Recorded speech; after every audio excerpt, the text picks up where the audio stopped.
Evening, everyone. I'm Hakasays. Just to get it out, Hakasays is actually a bilingual play on words. Hakasei is a Japanese word for professor or scientist or teacher. So Hakasays is sort of like professor speaks. I kind of like that.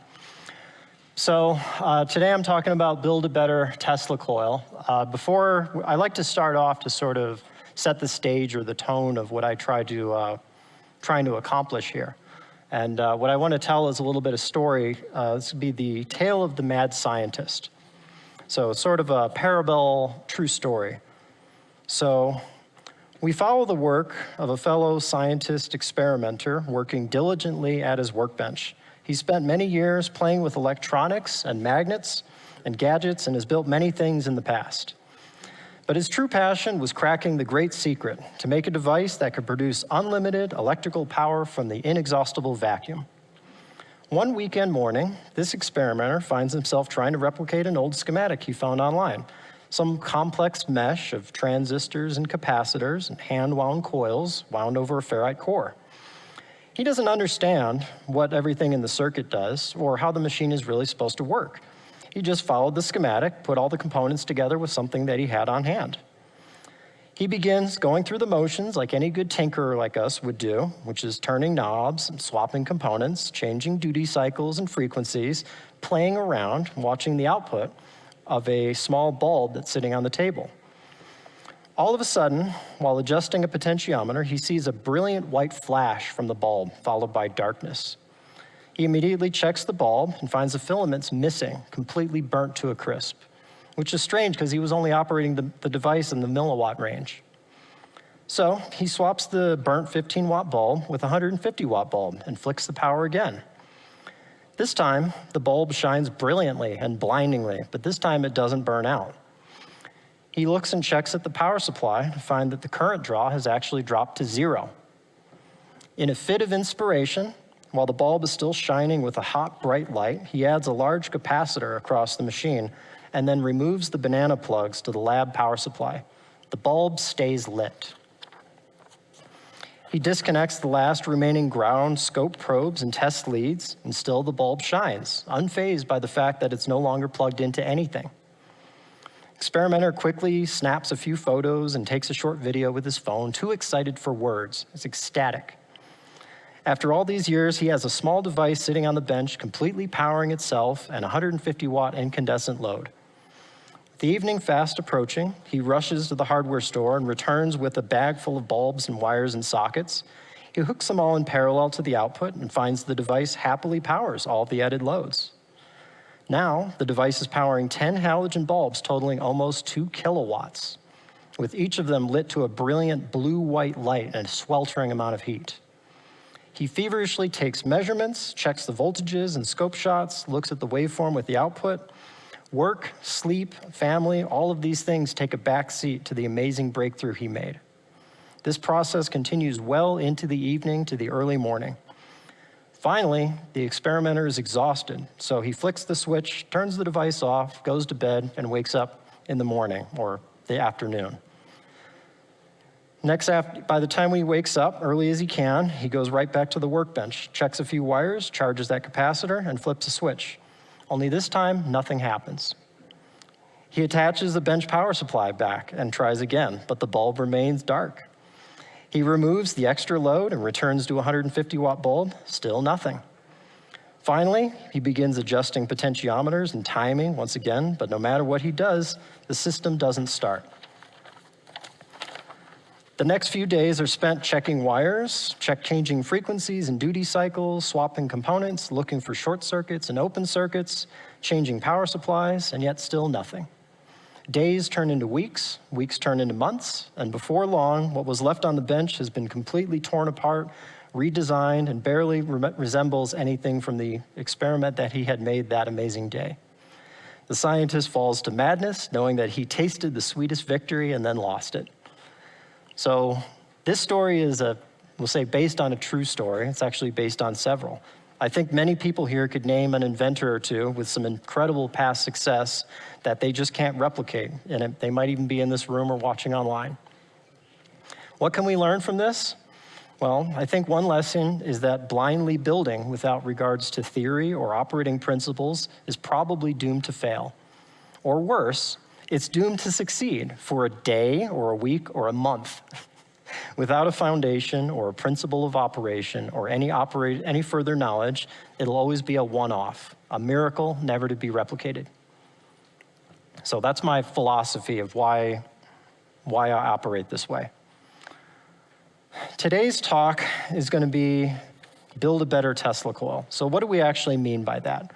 I could talk about some of my other work, working with Eric Dollard and building the Philo Farnsworth, working with telluric transmission, EPD labs, long lines seismic forecasting. But today I think this is more useful as sort of a crash course. A Tesla coil can be very simple and fundamental and yet incredibly complicated.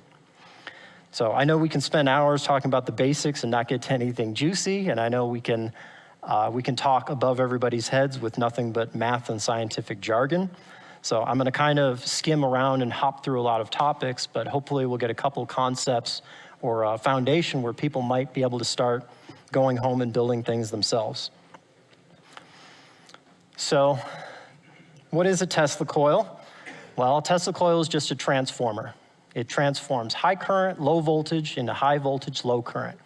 It does this in a very specific way because the winding ratios and internal resonance will allow it to build up a very large, effective transformer ratio that works at very high frequencies.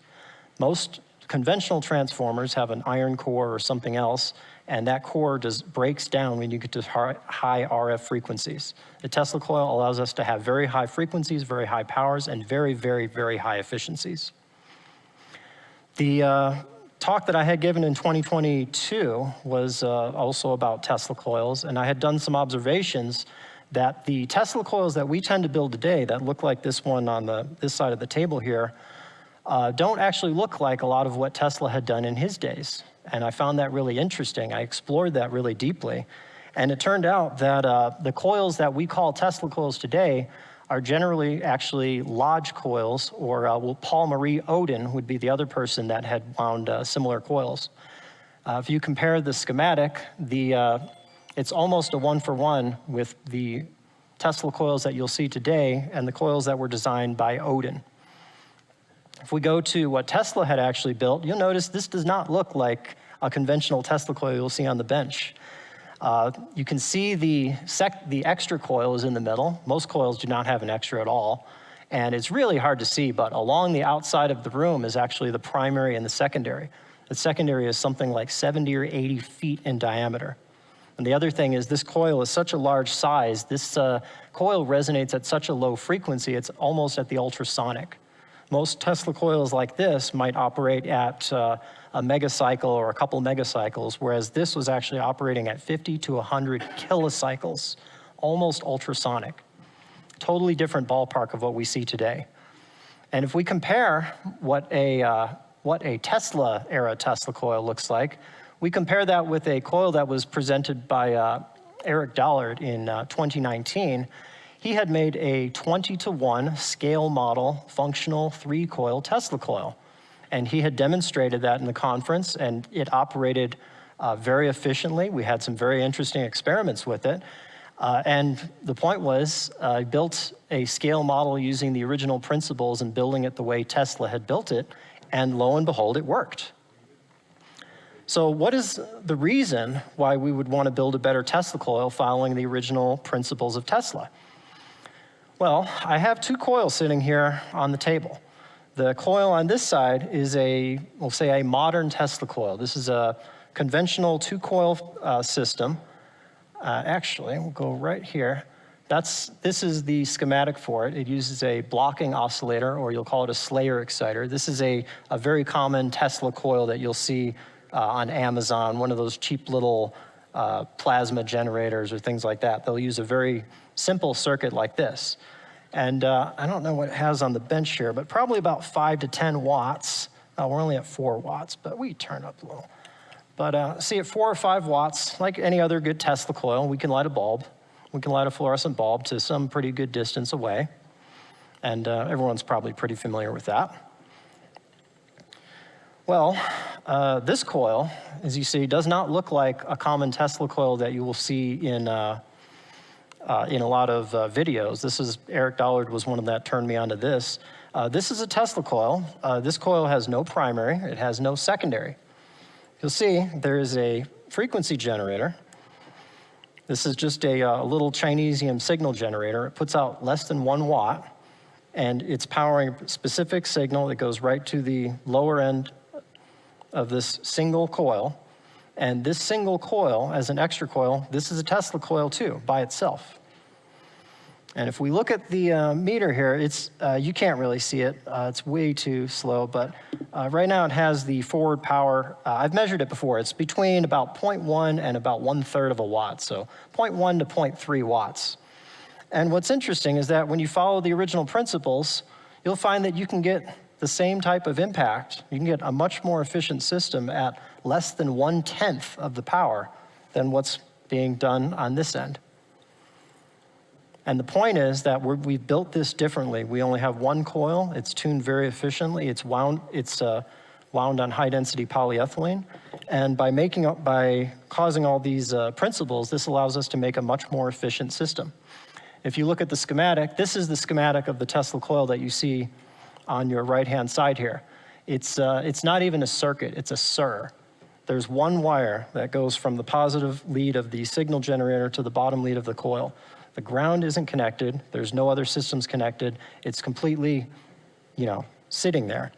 And yet, I'm gonna turn this off, we don't need this anymore. And yet, by having a simple coil like this, I have a field strength meter, and you'll notice the field strength meter at a couple feet away is pegged. And I can actually take this quite far away, and this meter, it's still at about 1/4, and it's picking it up across the entire room here. And what's happening is that Tesla coil, the single coil, is storing a large amount of dielectric and magnetic energy in this region of space. You notice there's a separation between the windings on here, and what this allows us to do, where this one is not as efficient, is it creates a dielectric field gradient that extends very far out into space.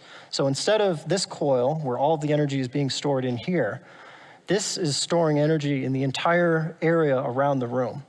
And to get to those efficiencies, it turns out that you have a lot of design principles and practices that you have to follow to get it to operate with those efficiencies. And I may not have time to cover all of them, but I'll try to get some of the broad strokes. I'll have this sitting on the side, and anyone that wants to do the slides or anything like that, I can do that, but this will be more of a talk afterwards. So I'm gonna have to skip through a little bit of this, but the Tesla coil that is operating here operates on resonance. And when we don't understand what resonance is that the Tesla coil is storing energy in these two different domains. The Tesla coil has a magnetic field and it has a dielectric field. And what's happening is that energy is cycling back and forth between these two different domains. And in this coil, it's doing that at this very moment. It's alternating energy between the dielectric field and the magnetic field. And what this fluorescent tube is doing and the field strength meter are doing is they're picking up that field at some distance away. It's picking up the dielectric field that's storing all of this capacitive energy in the free space where I'm just standing around. I'm picking up some amount of the energy with my hand. Actually, if I could light the tube, and you'll see that if I move my hand near the system, I detune the circuit because I actually become part of the circuit. My hand absorbs all of that dielectricity, and it doesn't leave anything left to power the bulb. But you see, one wire. The systems that govern Tesla coils is actually not that complicated. It's the two coefficients that store energy that determine the frequency and major performance of the coil is the inductance and capacitance. And I can tell you the quarter wave frequency from having those two values. The principle of a Tesla coil operates, it is also known as a quarter wave resonator. And what's interesting about a quarter wave resonator is that on one part of the coil, we have a very strong magnetic field, and on the other part, we tend to have a strong dielectric field. The energy is sort of split between 2 points, and this is where the transformer action happens. Another analogy if the Tesla coil doesn't make a lot of sense, is you have a standard tuning fork. This is the same principle as occurring in a tuning fork that occurs in the Tesla coil. There is a lot of physical strain built up near the bottom of the tuning fork and a lot of physical motion built up on the top of the tuning fork. And determining how big this is, the mass of it and the properties of the metal, determine the frequency of the system. If we make this bigger, the frequency goes down. If we make this bigger, the frequency goes down. If we make this out of rubber or some garbage material, performance goes down, you can't hear it. If we make this out of PVC pipe or something, or low quality materials, then the performance goes down. But the principle is that it operates on the same principle of resonance, where there's a large amount of stress on the bottom and a large amount of activity at the top. So the magnetic field is on the bottom, the dielectric field is on the top. If we'll say if you take a magnetic probe and you were to put it near the bottom, you would see that the magnetic probe goes from high and it gradually goes down as you go up the coil. If I take an electric probe, which this is a oscilloscope probe with one wire, this is basically an antenna, and we'll see if you can see this. But you'll see the field is very high at the top, and as I move down and down and down and lower, the field drops to 0. This is where the transformer action is happening. This is turning a high amount of current, low voltage, to a high voltage, low current. This single coil is a transformer. So we don't need a primary, we don't need a secondary. You can actually get started with just something like that.